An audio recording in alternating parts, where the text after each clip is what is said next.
Y'all want to stand up a minute and stretch while I talk? You can if you want to. While you do that, turn over to Acts chapter 22. Let's look at some more things over here. Acts chapter 22.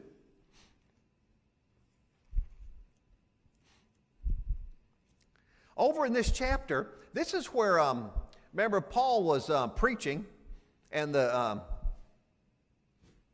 mob started up to try to, come against Paul.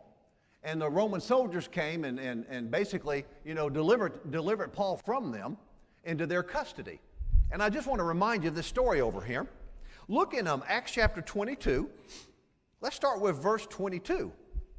It says this, and they listened to him, or which means Paul, listened to Paul until this word.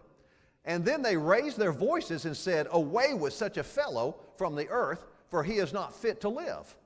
Then as they cried out and tore off their clothes and threw dust into the air, the commander ordered him to be brought into the barracks and said that he should be examined under scourging so that they might know why they shouted so against him.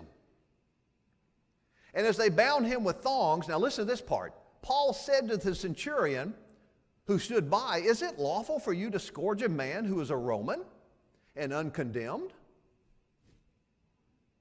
In other words, even naturally speaking, Paul knew what his identity was, didn't he? Paul knew who he was. Now listen, and he wasn't afraid to let them know it either. He said, hey guys, is it lawful for you to scourge a man who is a Roman and uncondemned? When the centurion heard that, he went and told the commander, saying, take care what you do, for this man is a Roman. Then the commander came and said to him, tell me, are you a Roman? He said, yes. The commander answered, with a large sum, I obtained this citizenship. Now listen to what Paul said. And Paul said, but I was born a citizen. The centurion said, hey, it cost me a lot of money to become a Roman. Paul said, I was born that way. See, we were born new creations in Christ, weren't we? It's called being born again.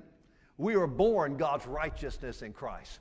We were born that way. When we said, Jesus, I welcome you into my life and I confess you're now my Lord, the Spirit of God recreated our spirits and we were born again, weren't we?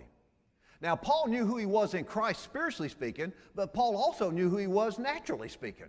I mean, I just like this example. See, because Paul knew who he knew he was born a Roman. He knew who he was and he wasn't afraid to let them know about it. And it helped him, didn't it? What if he decided, oh, I don't want to get into pride. I don't think I'll tell